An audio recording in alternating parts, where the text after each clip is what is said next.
To the men watching this, if you live long enough, there's one cancer you're probably more likely to get than anything else. Do you know what that is? Prostate cancer. That's because prostate cancer, over time, with all that exposure to testosterone and everything, eventually turns into cancer. So one of my professors in medical school joked that so many people ended up dying of cancer and they didn't know it. But he said they didn't really die of cancer, they died with cancer, and that's prostate cancer. If you live long enough, you're probably gonna get prostate cancer. That's kind of the basic, saying in the urology, oncology world. It's just something that happens over time. Your prostate's been put to use, subjected to a ton of hormone, and eventually people get prostate cancer. Some prostate cancers are literally watched, like don't even turn into anything and you just kind of watch it, don't even take out the prostate because they're just so non-aggressive. But that's not always the case. Prostate cancer is basically in two different categories, okay? The first thing is it aggressive or not? And like I said, some standard of care is just to watch it basically. The PSA, prostate specific antigen. Nothing else in your body makes this. Wouldn't it be nice if there was like a PSA, prostate specific antigen, but that kind of marker for all the other cancers and all the other tumor types? We're getting there and we're learning about them. But at least for the prostate, we've isolated something that's only from prostate tissue. That's important. So the cancers that are less aggressive, those are the ones that are literally watched, and you just watch that PSA. And if it's not doubling, like the number or the count in 6 months or a year, you know that cancer is very non-aggressive. But if it's doubling fast or it's concerning or the symptoms get worse, you worry it's more of an aggressive prostate cancer. When you get prostate cancer, a couple of ways to cure it if it's all local, right? It's all just within the prostate. Surgery, where you actually surgically take it out. This can be like robotic, or it can be, with scalpel and blade kind of surgery. And you go to a urologist for that. The other way to treat prostate cancer is radiation, to where you're actually just radiating everything in the prostate without actually having to remove it. Huge debate. Obviously, surgeons have one opinion, radiation doctors have another, and that's something you're going to talk to your doctor about. But if, unfortunately, prostate cancer is metastatic or gone somewhere else, the two categories that you really want to think about it as is it castrate sensitive or castrate resistant? And castrate sounds like a scary word. I remember when I was reading books when I was younger, you'd think you'd think you're actually getting castrated? No, not always. In some indications, there is an indication to actually castrate, to remove the testicles that that make testosterone, but it's called chemical castration.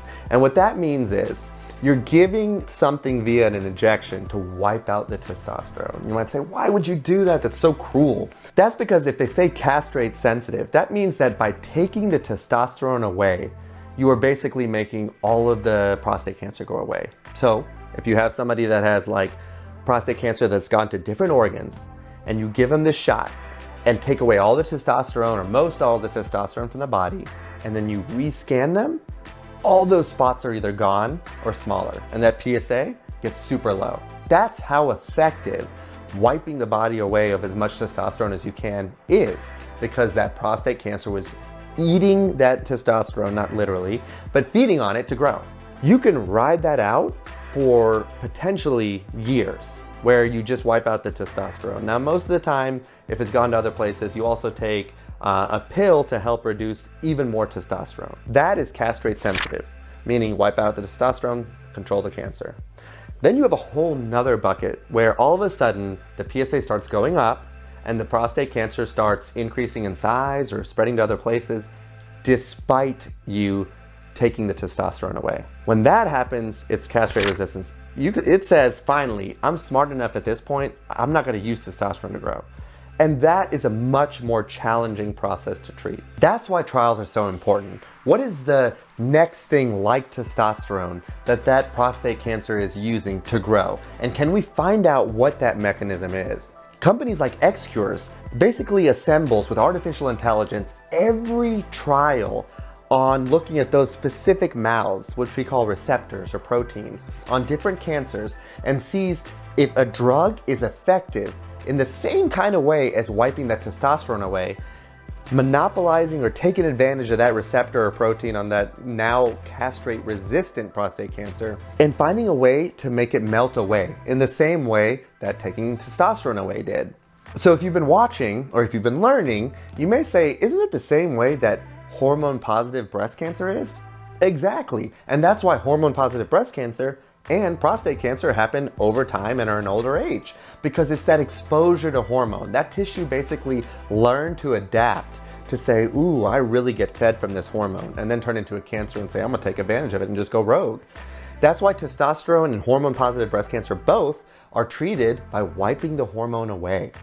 Let's find the equivalence of those hormones in other ways that can bypass, basically not need chemotherapy, but find other targets. That's targeted in molecular therapy and precision therapy, and that's where the future is. You can learn about this and all the new equivalents of hormones and other things on our podcast, Target Cancer, where we're looking into the future. How can things be done better? If people live with prostate cancer for years by wiping out testosterone, what if we could make people live for years by wiping away something else or attacking something else that doesn't require you to lose your hair and get chemo? People living with cancer for years, just like you live with diabetes or arthritis. Again, my name is Sanjay Janeja, also known as the Onc Doc. I'm so glad you watched and educated yourself to this capacity.